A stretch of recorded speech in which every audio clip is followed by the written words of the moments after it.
Legado, un podcast con Roberto Ibáñez. Hola, bienvenidos una vez más a este espacio Legado Podcast. Esta vez con invitados reales. Estos sí son de la dinastía, de la sangre del Legado. El Ibáñez Legacy. Enseña ahí el tatuaje. El Ibáñez Legacy. Hoy estamos aquí con mi papá, Roberto Ibáñez García, con mi hermano, Fernando Ibáñez Romero, y con este servidor, Roberto Ibáñez Oli. Estamos aquí el día de hoy para tener una conversación y conozcan un poco, ¿no?, de esta historia. Siempre normalmente se conoce mucho de Roberto Ibáñez, el presidente de Fede Guayas, el presidente de la Federación Ecuatoriana de Judo, el que compitió en los Juegos Olímpicos, pero atrás de ello siempre ha estado un pilar fundamental en mi carrera, en la parte emocional, que ha sido siempre mi papá y mi hermano. Tenemos la bendición, siempre digo yo, de poder siempre estar juntos casi todos los días. Y bueno, hoy vamos a conversar un poco sobre todas estas cosas y cómo es nuestro día a día y cómo fue poder ser hijos de un judoka, las particularidades que ha sido ser hijo de mi papá. No ha sido fácil, pero lo hemos lidiado. Y en todo caso, hoy vamos a aprender sobre todo eso. Bienvenido, papi. ¿Cómo estás el día de hoy? ¿Cómo te sientes? Yo sé que esto no es normal para ti. Acércate un poquito al micrófono para que te puedan escuchar bien y puedas conversar conmigo para que la gente conozca quién está atrás de estas mentes. Bueno, gracias primeramente por tu invitación, Roberto. Saludos a tu audiencia. Bueno, aquí estamos para hablar un poquito relajados y conversar de lo que es la historia del Ibáñez Legacy. Ñaño, bienvenido. Gracias, Ñaño, por invitarnos y por ser parte del programa como Ibáñez Legacy. Bien, yo voy a empezar de entrada con una pregunta que todos quieren saber. Ya, ¿quién fue el mejor judoka? ¿Fernando o yo? Realmente los dos tenían trampa. No. ¿Quién alcanzó No, más tu logros? opinión, a ver, tu opinión. Yo creo que cada uno alcanzó lo suyo. Da tu opinión real, así, de la plena, o sea, ¿quién fue mejor? ¿Quién tuviste que era el mejor judoka? O sea, es que mejor judoka no es simplemente el que tiene mejores resultados, sino el que tiene también buenas condiciones. ¿Qué puedo decir al respecto? Tú tuviste excelentes resultados, tú llegaste a tener títulos más importantes que Fernando, pero potencialmente Fernando era mejor judoka. Técnicamente, bravo. Por las huevas pregunté eso. Pero bueno, pero así fue. Pero Fernando un poco indisciplinado, no le gustaba mucho entrenar. Tú sí en eso eras muy disciplinado. Lo que pasa es que yo tenía una controversia con la calle. Me gustaba jugar pelota, me gustaba salir, pues entonces a veces era más divertido jugar pelota que... Pero tú también, a ver, cuando tú iniciaste, ¿a qué edad iniciaste judo? A los 16 años. A los 16 años en el colegio donde yo estaba se creó una academia. El judo recién empezó en ese colegio, en el Espíritu Santo. Y teníamos un profesor de educación física ahí que era de los pioneros del judo, que era el licenciado Jaime Esteves. Y ahí empecé, no yo, empezaron mis hermanos. Ellos empezaron ahí y yo me mantenía al margen porque lo mío no era eso. Lo mío era el fútbol, el indoor, la calle. El puñete, y no estaba yo pensando en realmente hacer judo. El judo nace con una necesidad de una parte fundamental que me faltaba en la calle para pelear, que era el lanzamiento, el agarrón. El agarrón. El agarrón. Entonces, y me enteré que mis hermanos estaban haciendo judo y fue cuando me decidí a conversar con ellos, ¿no?, para que me llevaran, pero ellos no me quisieron llevar porque decían que yo quería el judo, era para pelear en la calle. Pero cuando empezaste el judo, y seguramente siempre pasa esto, ¿no?, que uno se mete porque quiere aprender a defenderse en las artes marciales.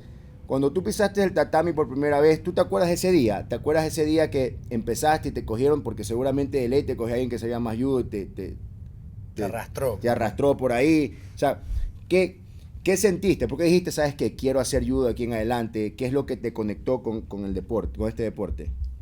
Bien, cuando yo inicié la primera vez que fui a la Academia Sachún, que era el profesor Johnny Filián, ya fallecido, fui con un amigo que se llama Horacio Salazar. Entonces, los dos éramos bochincheros de la calle y todo, de la discoteca a la salida.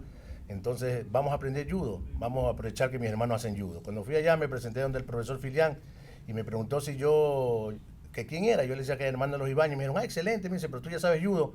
Yo le dije, sí, yo ya he hecho clases y todo con ellos, yo ya sé caer. Mentira, no sabía nada. Lo que yo quería es ya que me enseñen rápido a cómo lanzar. A lanzar. Entonces, cuando entré, me costó porque como yo ya sabía supuestamente caer, me pusieron con los en nivel. Y me daban el zorro, yo caía, me soplaban los pulmones y todo, pero ahí fue agarrando, y ahí ya me empezó a gustar ahí y me gustó la O competencia. sea, sientes que conectaste inmediatamente con el deporte. Inmediatamente, porque gracias a Dios tenía condiciones, entonces no era ya en el poco tiempo, ya empezaba a dar yo también. Entonces, al año ya que estuve ahí metido, hubo el primer campeonato novato nacional. Ya, entonces, todos los que éramos recién nos iniciamos, cinturones blancos, y ahí fue mi primera experiencia y en la cual quedé campeón. Y ahí ya continué. Hablando de novatos, y antes para hacer unas preguntas a mi ñaño, miren, mi papá siempre ha sido un hombre duro. ¿Te acuerdas, Fernando, cuando fuimos a nuestro primer campeonato novatos?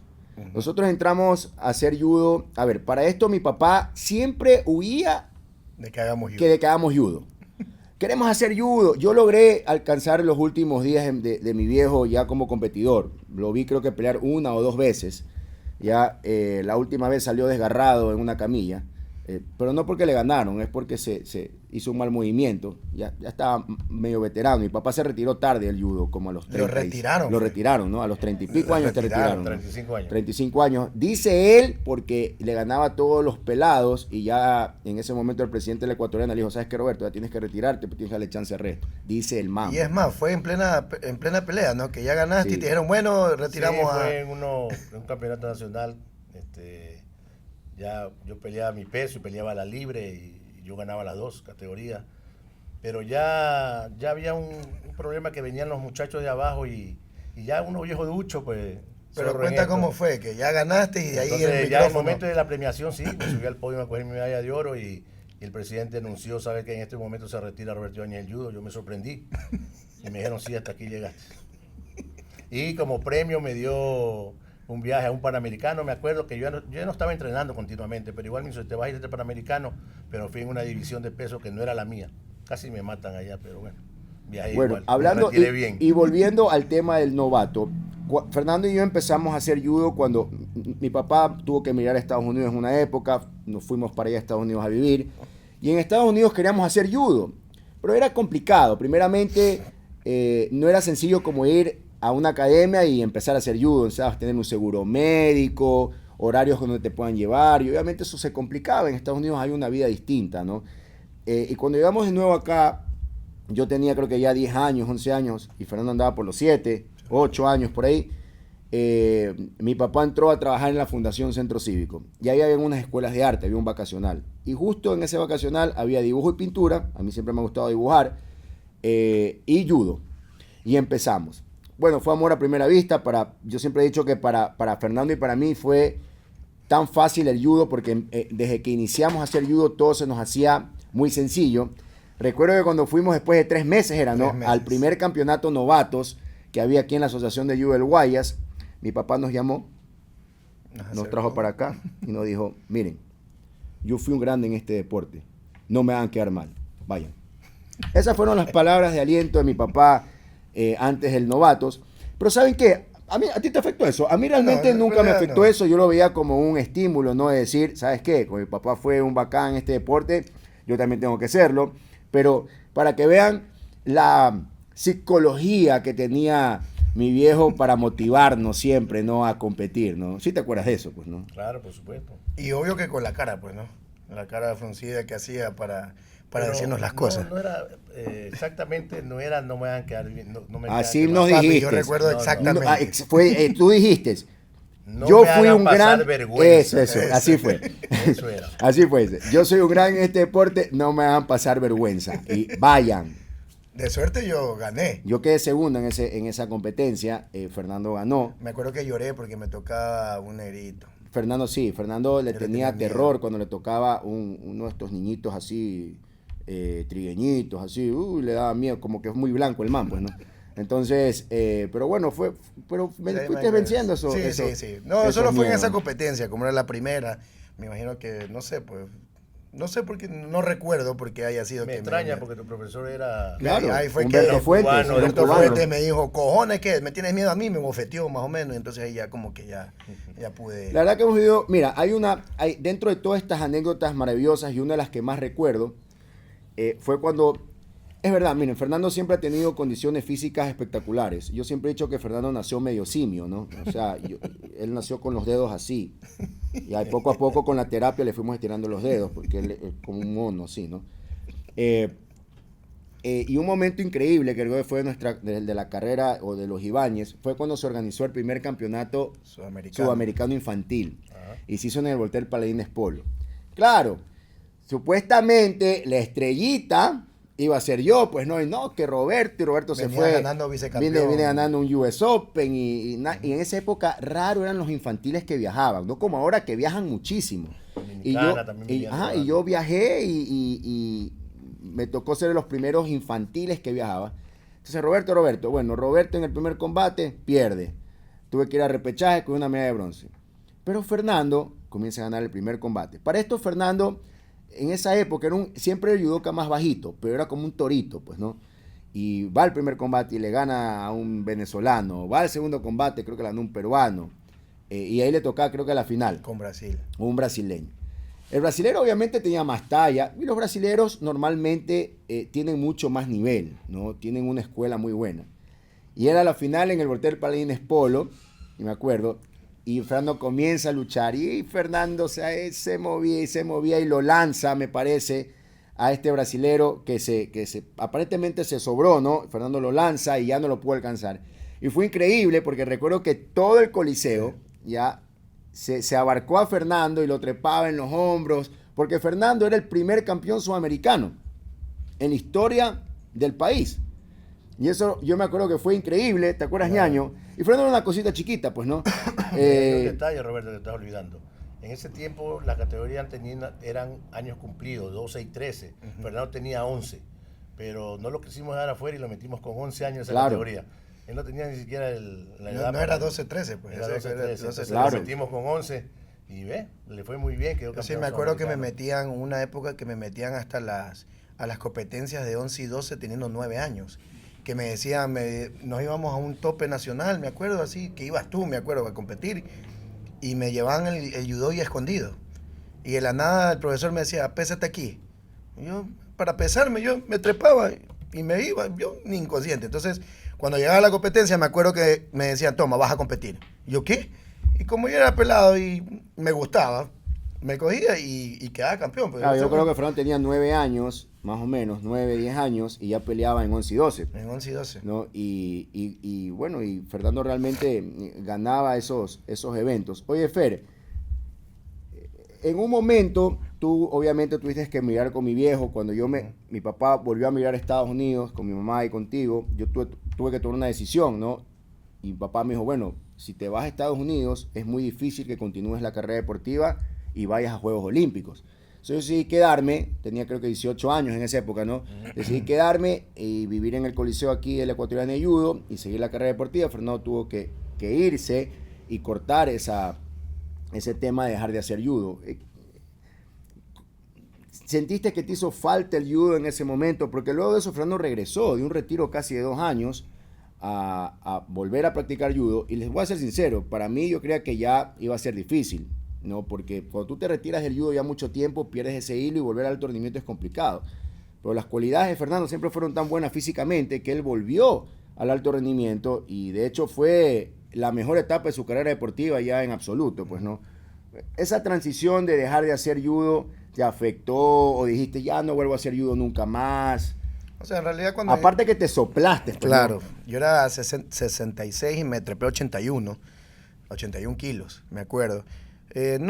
O sea, en realidad fue como... Mucha dona trabajando ya. Sí, Mucha dona. pues, muchas donas, bueno, trabajé de todo.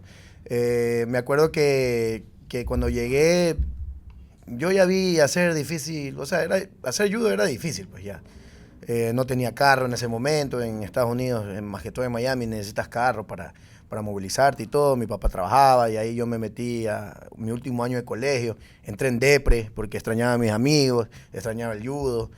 Pero no, de ahí ya me acostumbré, comencé a trabajar, me dediqué a trabajar, terminé el colegio allá, de ahí llegó un momento que justo un amigo mío, habían pasado 2 años ya, yo andaba ya simplemente trabajando y estudiando por ahí. Y farreando, y haciendo lo que hace cualquier... Claro, lo que hacía cualquier ser joven de humano. esa edad, pues, ¿no? Se puede decir que me tomé 2 años sabáticos haciendo lo que una persona normal hacía, pues, ¿no?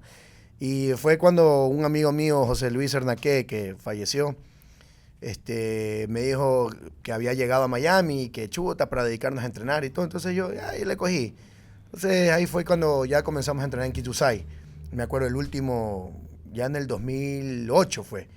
En el 2008, yo me fui en el 2005. Me acuerdo que nos habíamos ido. Y ahí fue que comencé ya, yo dije, vamos a hacer judo para bajar de peso, porque me había soplado, pues, ¿no?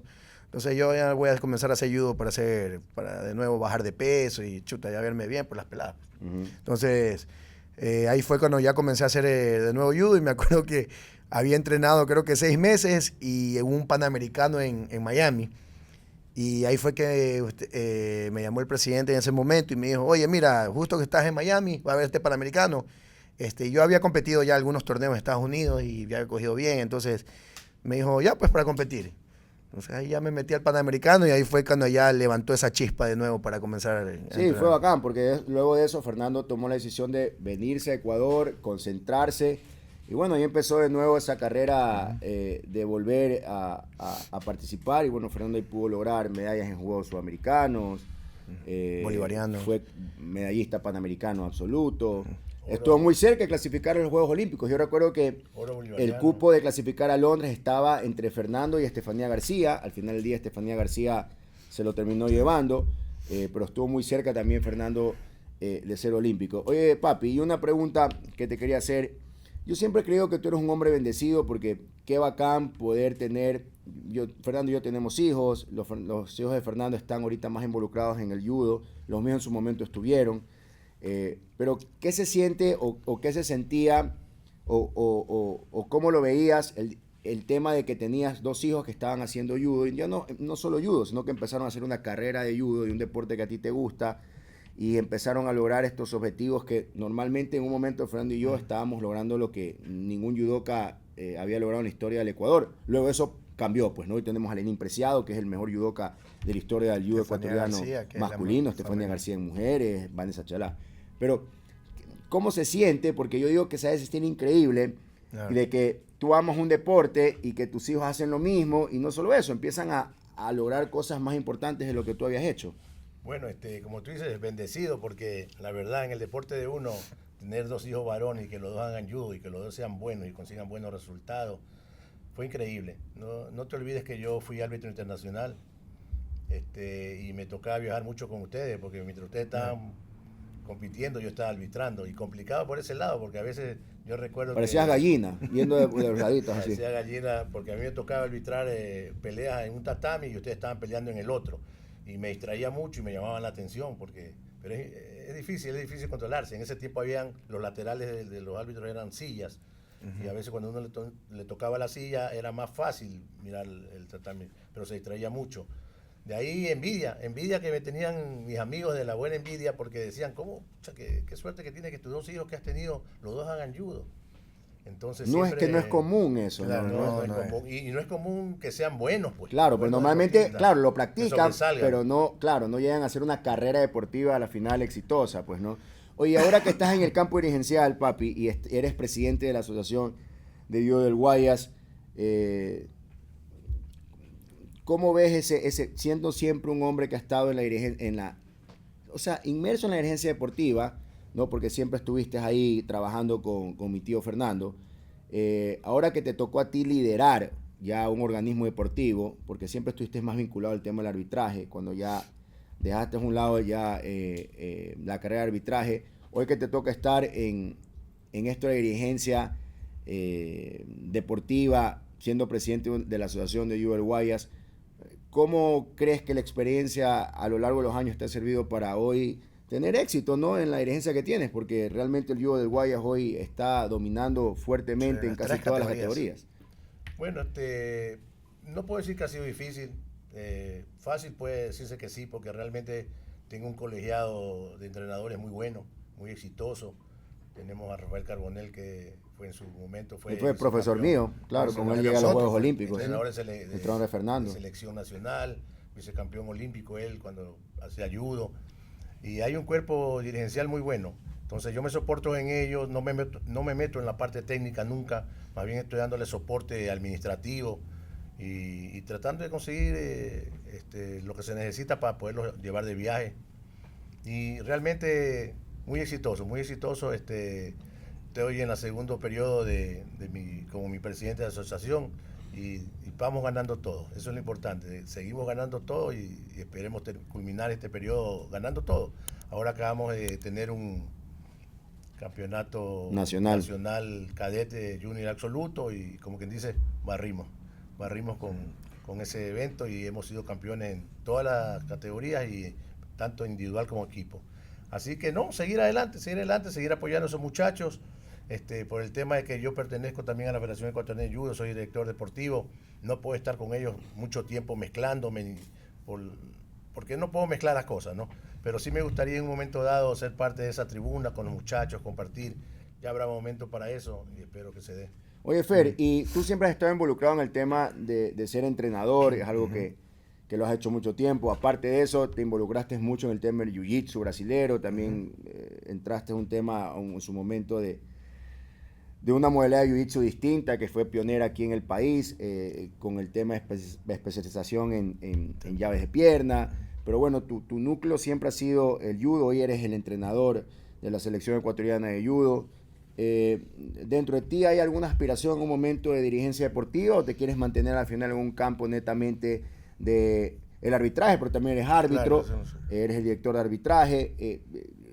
¿Cómo te ves en el tema de la dirigencia deportiva? ¿Te gusta o no te gusta? Porque, por ejemplo, a mí nunca me ha atraído el tema del arbitraje. O sea, a ellos dos siempre les ha gustado eso, a mí no. La verdad nunca me apasionó el tema de buscar el arbitraje. Yo creo que cada uno tiene sus gustos también en función en el deporte. Y en el deporte no solo es ser competidor. Luego de ser competidor hay muchas cosas donde se puede aportar. La verdad que nuestra familia siempre ha estado aportando muchísimo en el judo ecuatoriano.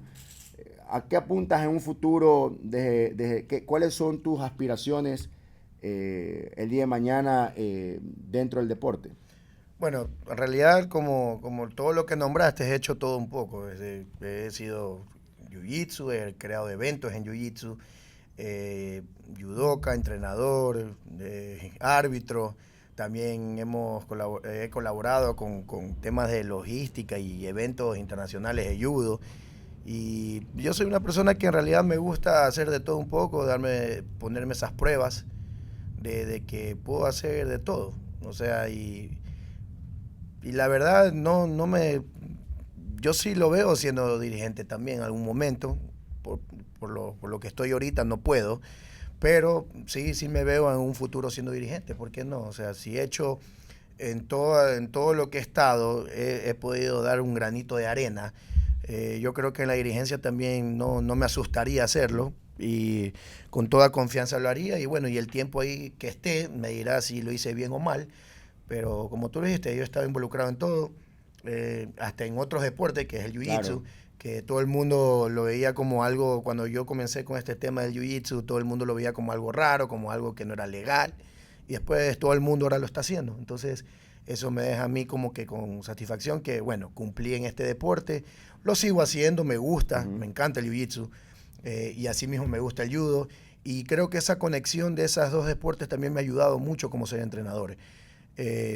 Puedo darles esas herramientas a los judokas que normalmente en el país no tienen, que es la parte de la pelea del piso, y he tenido los argumentos y siempre estoy motivando esa parte de que hace falta en el judo ecuatoriano. Y bueno, y ahora como dirigente en algún momento me tocará y también traeré todo lo que tengo como experiencia, porque bueno, gracias a Dios, como tú dices, siempre hemos estado conectados los tres, siempre hemos trabajado los tres juntos. Y siempre cojo la experiencia de mi papá, siempre cojo tu experiencia ahorita como dirigente, y creo que eso lo voy amoldando a la final a mi carácter o a lo que pueda hacer a futuro. Claro, miren, y yo quiero realmente por ir finalizando este pequeño espacio donde hemos podido compartir un poco con mi papá y con mi hermano, muchas de las cosas que hemos podido lograr o he podido lograr en el campo de dirigencia siempre ha sido al lado de ellos, ¿no? Realmente yo me siento bendecido porque a veces cuando converso con muchas personas, no todos tienen a la final esa bendición de tener siempre en el campo laboral, ¿no? Porque en el campo familiar somos muy unidos. Hay una diferencia. Normalmente tú te ves con tu papá o con tu hermano en las reuniones familiares. No, normalmente no estás con ellos en el día a día. Yo tengo la bendición de estar con ellos todos los días, ¿no? Y poder tener una relación que almorzamos juntos, estamos siempre conversando, que más bien los fines de semana descansamos de vernos. O sea, es al revés. Nosotros nos vemos toda la semana, que los fines de semana descansamos de vernos. Y eso no le gusta a mi mamá, obviamente, pues, ¿no? Porque más bien mi mamá nos quiere ver el fin de semana.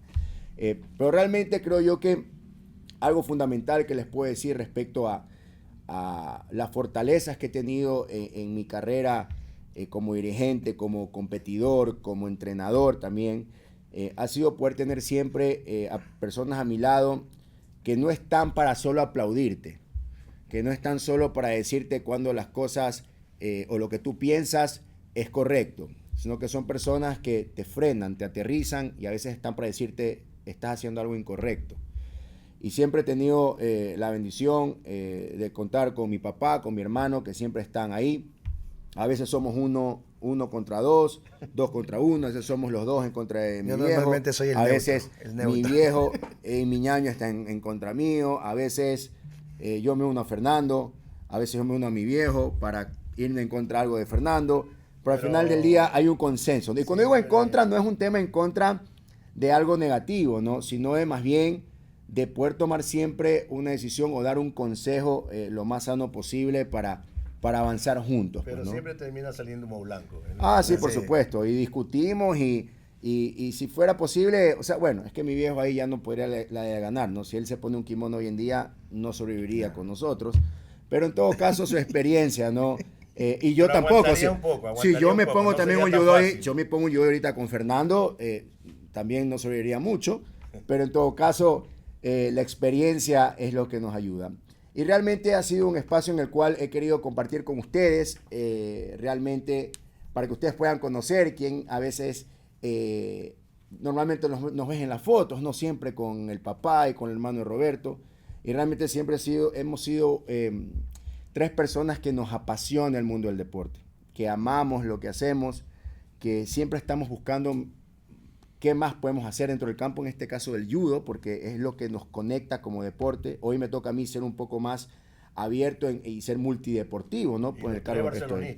Y los 3 barcelonistas. Bien claro realmente, a mí no me gusta, y eso sí quiere decir, a mí no me gusta mi viejo algo. Mi papá es muy negativo, o sea, y entra al estadio y lo primero que dice es, ojalá hoy día no nos vean las huevas. O sea, pero no digas eso, vamos a ganar. De ahí, por ejemplo, pasa hablando de un jugador, qué malo ese man, qué malo, hace el gol. Te dije que se iba a hacer el gol. O sea, no es así.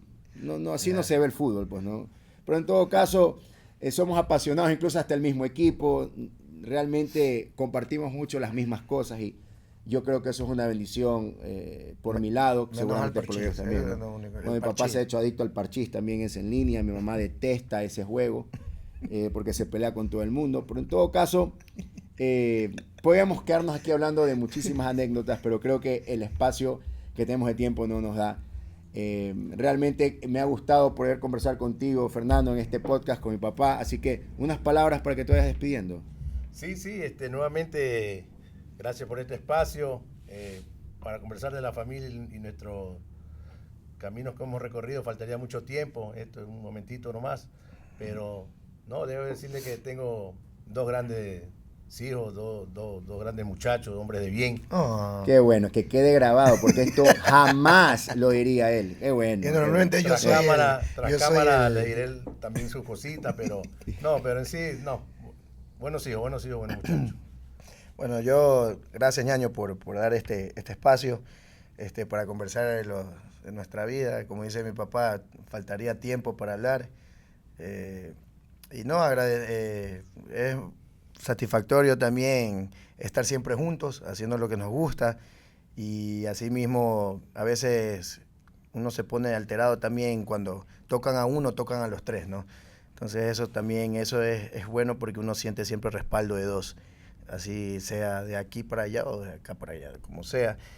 Y nada, gracias Ñaño y seguimos hablando. Bueno chicos, eso ha sido todo por hoy en este espacio Legado Podcast. Espero verlos muy pronto, como siempre, con invitados de lujo. En este caso, tengo que decirlo, estos han sido mis mejores invitados por obvias razones. Así que les mando un fuerte abrazo y nos vemos muy pronto. Chao. Legado, un podcast con Roberto Ibáñez.